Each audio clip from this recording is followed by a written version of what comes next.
Hello guys and welcome to the third video of our class of this week. So in the previous video I provided some general information and uses of the figures of speech. So what I'm going to present in this one is one specific figure of speech that is called alliteration. Remember that, as I mentioned before, we will be independently studying these different figures of speech of the four that we are going to cover, and they will be intermediate among some of the other topics that we have. Okay, so this is the first one, the alliteration, and as you can see over there in the picture, there seems to be something repetitive, right? So there's this conversation between these two chickens, and we can probably infer that one asked the other about the concept of alliteration. What is it, right? So he's answering alliteration, an author affliction, an awful addiction, avoiding any actual artistic achievement. So, what can you see over there? Like, what is the pattern that you can notice? Well, most likely a repetition in there, right? In this case of the letter A. So, more or less, that is the concept of alliteration. Of course, he's, let's say, in a humoristic kind of way, trying to define something. We will come back to that silly joke in a moment. Let's take a look on the left at the example that we have, or the definition, sorry. It says, the repetition of an initial consonant sound, right? So that is the definition that we have in there. Nevertheless, you will see that it is not always consonant, just like in the example. Yes, it can be a vocalic one. The thing is that most of the times we deal with consonants, right? Like in the examples that we have in there, it says a peck of pickled peppers. So the alliterative sound that repeats is that of P. Yes, a peck of pickled peppers. Now, what do you think? What do you think it would be the difference between an alliteration and a tongue twister? Because it sounds sort of similar. Now, maybe some of you might say that it's even the same thing. Well, tongue twisters are exercises on pronunciation. Let's say they provide some sort of high level of difficulty to pronounce something, but most of the cases do not have any sort of meaning. Yes, or if the meaning is indeed achieved, well, the meaning is not really relevant, right? Different from alliteration. Alliteration is always going to be a way to use these sounds, this repetition of consonants, but it is always going to have a meaning, this sentence or this group of words that we use. So let's take a look again at the joke that I mentioned a moment ago. It says alliteration. What is alliteration? An author affliction. So it means like if it's something wrong or something negative that an author has. An awful addiction, something that some authors cannot stop using. Avoiding any actual artistic achievement. So of course this is a sarcastic comment saying that authors who use alliterations are not really like very artistic. They are not very talented, and that is only decorative, which is ironic because he is saying this definition using an alliteration, right? So it's somehow a self-criticism. Now, it seems sometimes that we're dealing with letters, right? Like repetitions of letters. So for example, in the joke it would be the A, and in the other example on the left it would be the P. Nevertheless, it is not as much, the alliteration depends not exactly on the letters, but mostly on the sounds, yes? So, for example, if we take a look at the alliteration know nothing, that it's over there on the bottom of the slide, well, that is alliterative. The sound is basically the same. no, and nothing, even though the letters are different. The first one has an initial K and the other one has an N. But thanks to the fact that the K is mute in this word no, so that makes it alliterative. It also may happen on the opposite sense. We have the word, this combination of words, climate change. Even though both start with C, the sound is different, right? Because of the combination of the C and the L and the C and the H. So one is cly and the other is change, right? So careful with that. It's not as common, but sometimes it can be tricky, right? So careful with that. Now, it's very common that we find alliterations in slogans and advertising, TV, internet, radio, TV. Normally, when they're trying to sell a product, when they're trying to create a slogan or a motto or something similar,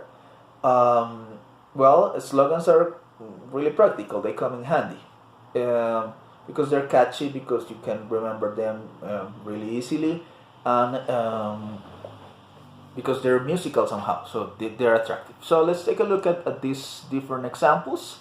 It says, for example, the first one on the top left, it says, "Come see the softer side, Sears." Sears is the name of the, let's say, what's that? The market, maybe we can call it that way. This is similar to what could be in Colombia right now, maybe Jumbo or one of these big supermarkets. And as you can see, the slogan is "Come see the softer side." Evidently, the alliterative sound is in the S. It's interesting that it is not necessarily that, not necessarily the initial sounds must be side by side. You see, there are some intermediate ones. For example, we have "come," that is not alliterative, "see," "the," that is not alliterative, and then "softer," and then the other one.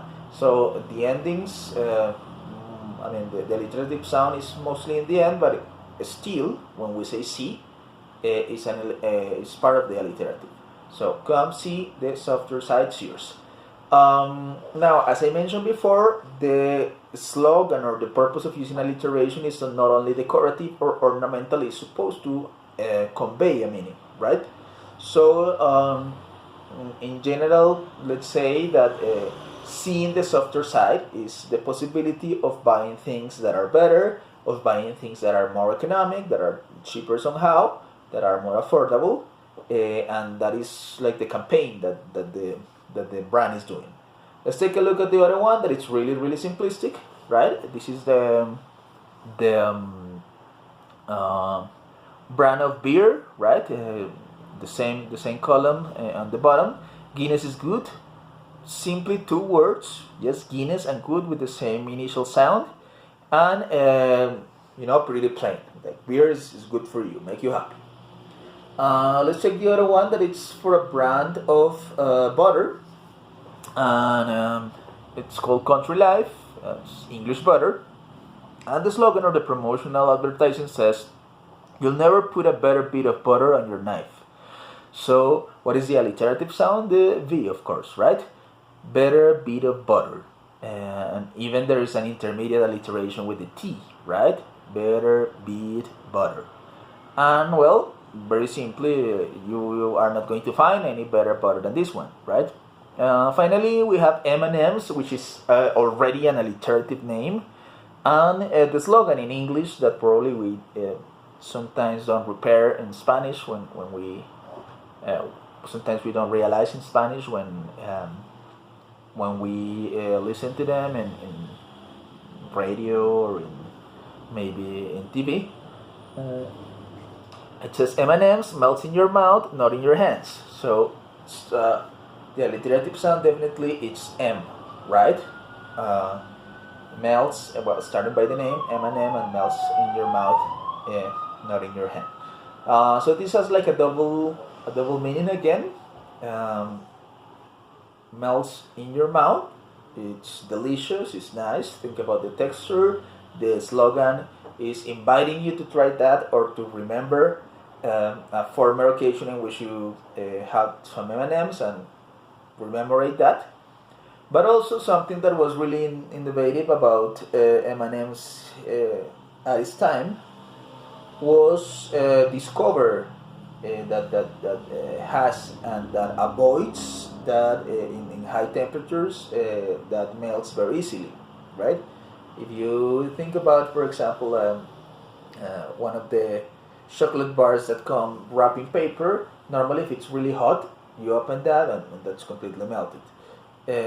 So that it's like a double appealing. How good it is, how delicious, and also how practical in terms of resisting temperatures. So as you can see in slogans and advertising, this is quite simple to get. If we are checking the literature part, right, it may be a little bit trickier because again, authors think about this in a deeper way, right? Usually. So let's take a look at the slide 64, and we are going to see some examples, some excerpts that were taken from literary works where we can find alliteration. So let's go with the first one that says, "So we beat on boats against the current, borne back ceaselessly into the past." This is from Scott Fitzgerald's The Great Gatsby. Great book, good movie, and well, this is in the list if anybody wants to read that one. Nice. So let's analyze first of all the alliterative sound. Yes. So evidently I even put it over there with a bold highlight. The alliterative sound is the one of the V. Yes, beat, boats, born, back.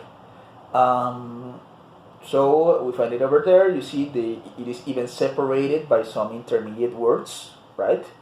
Now let's try and get the meaning. Yes. So we beat on. Beat on means we continue, we go on, we advance. Boats against the current. So let's see. As we don't know the context, this might mean something literal, like somebody rowing in a boat, or it may be something more figurative. So let's continue reading. So we continue. We're rowing in our boat against the current. That is something that is not easy. If you're going against the current, probably you're having some hard time. And then it says, borne back ceaselessly into the past. Oh, okay, so that is figurative, yes, because the past is not really a literal location, right? Somewhere you can arrive. So it says, borne back ceaselessly. Now, what is ceaselessly? Yes, ceaselessly means, for that you will require to decompose the word, no? Cease means stop. Yes, less means without. So ceaseless means without stopping. And the li is for the adverb, right? So basically, if we translate this literally, somehow it means we continue, we go on, we do our best, we make ourselves somehow we have a hard time trying to go against the current. But unfortunately, we are dragged ceaselessly into the past, like we go back. So what does it mean? It means that sometimes you would require to, let's say, advance in your life, go to a different place. You really make the effort to change, or to forget somebody, and then you are unavoidably return to that place, to that memory, to that person. Somebody you were just about to forget your ex, and then you see her name in a Coke can or something like that, Coke bottle. So it's a little bit that the meaning of it. Let's go with the second one. That is an excerpt of a poem by Emily Dickinson. That is a really important poet, from the United States. And it says, "The soul selects around society." alliteratively speaking, we're talking about the S. Soul selects society, right? What does it mean? This is shorter, but not for that less complex. Now it says that no matter what you may want to decide, yes, it is your heart, your soul in this case, the ones that is going to push you into a particular direction, right? So let's imagine that you have a suitor that is a really nice guy and an educated one and a really good guy, right? And your mother tells you like, hey, you should date that guy. He's so nice. He's so educated. He always brings you flowers. He never says rude words. Well, you don't like that one. You like the punk guy. You like the metalhead. You like the junky face one, right? So no matter the, let's say, the logic or the choice, you cannot go against the desires of your heart, or in this case of your soul. Yes, so it is somehow your unconscious mind, the one that makes the selection for your company. Finally, this one from the novel The Gargoyle by Gregory Kirchling, which is a really tricky one. Yes, so let's take a look at it. It says, the sibilant sermons of the snake, as she discourse upon the disposition of my sinner's soul, seem ceaselessly. Okay? Very easily spotable. It is the S. Yes? That's pretty clear. What is not so clear is the meaning. No? So let's take a look at it. The sibilant. Sibilant means one of two things. Let's say the most literal one would be the sound that a serpent or a snake produces. Yes. Or also can be like the sound that is produced by a person that has a hard time pronouncing the S. Yes. It may be any of those. So the sibilant sermons. Oh, okay. Somebody was giving some sermons, right? Like this sermon can be a literal sermon, like when a priest addresses the parishioners on the church, or it can be something more figurative, like when your mother gives you a sermon because you have been a bad guy, or because your teacher gives you a sermon because you have not delivered the assignments on time, etc. Now, so let's take a look. We have these sibilant sermons who were given by the snake. Again, we find like two possible options in here. So it is a literal snake, which very unlikely is going to be able to speak, right? So probably we're dealing with a fantasy book in which animals speak. That would be the option number one. Or can be a more figurative snake. So who do you call a snake? Somebody who's bad, somebody who's evil, somebody who is a traitor that you cannot trust. That's it, right? So there was this either person or animal who was given sibilant sermons. And what was she talking about? She discoursed, because the snake is a sheep, right? So it's either a female animal or a woman, right? So this animal or person was given a sermon about, because it says she discoursed, so she was speaking about something, upon the disposition of my sinner's soul. Oh, okay. We're talking about first person, right? And what is the disposition? Like, what is going to happen? Yeah? What is going to happen to my sinner's soul? Okay, so we have this person, apparently a bad person, or an annoying person, or somebody who likes trash talking other people. And such person was talking about what was going to happen to my soul. Now, that is a figurative way to say that somebody has died, right? Like, if you say what is going to be about her soul, yes?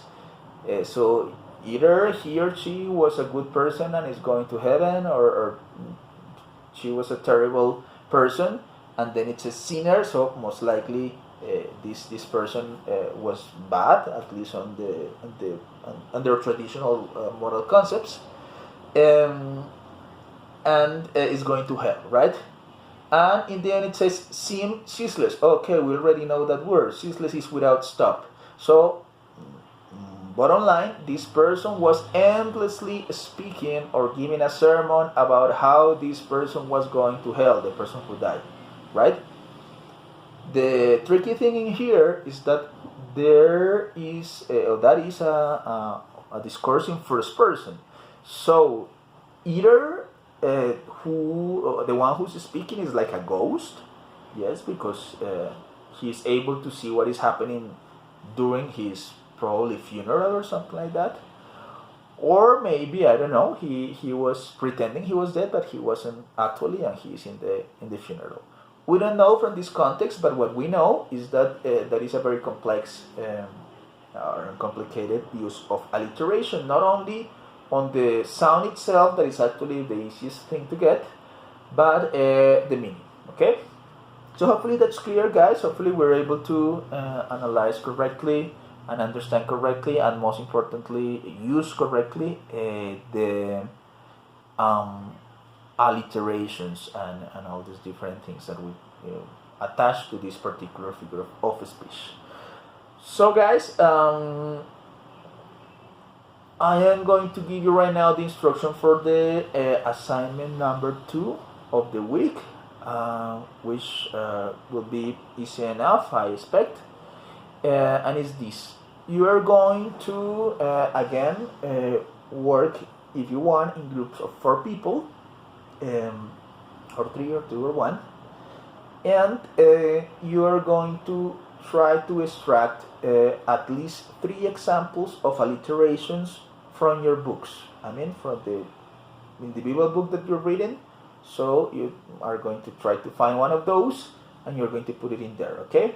So the only thing that you have to do is to copy and paste or write down the example of alliteration that I am assuming it will be no longer than a sentence, sometimes maybe 2, like in the final case of these civil and sermons, but normally you wouldn't find like that so close to each other. So you're going to do that, okay?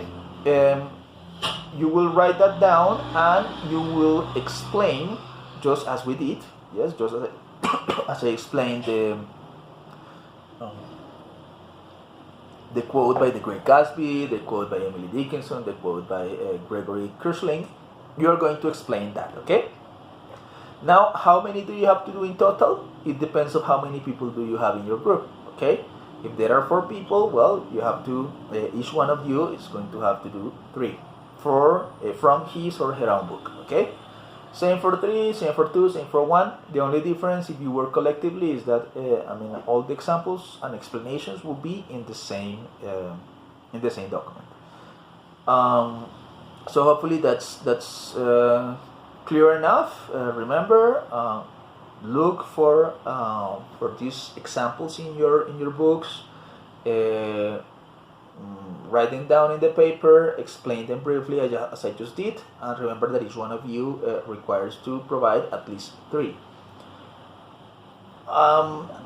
There is the remote possibility that you don't have alliterations in your book. That is difficult, right? But okay, may happen because there's a lot of books and maybe 2 or 3 or 10 among them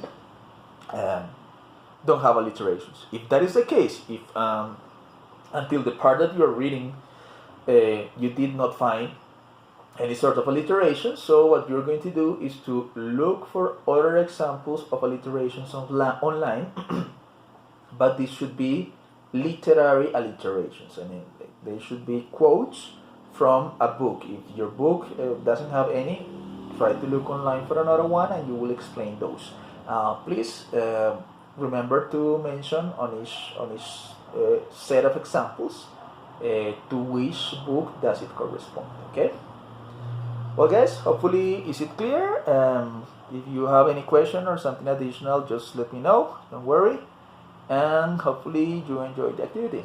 So thanks a lot, have a great day, night, afternoon, and see you soon. Hugs, bye bye.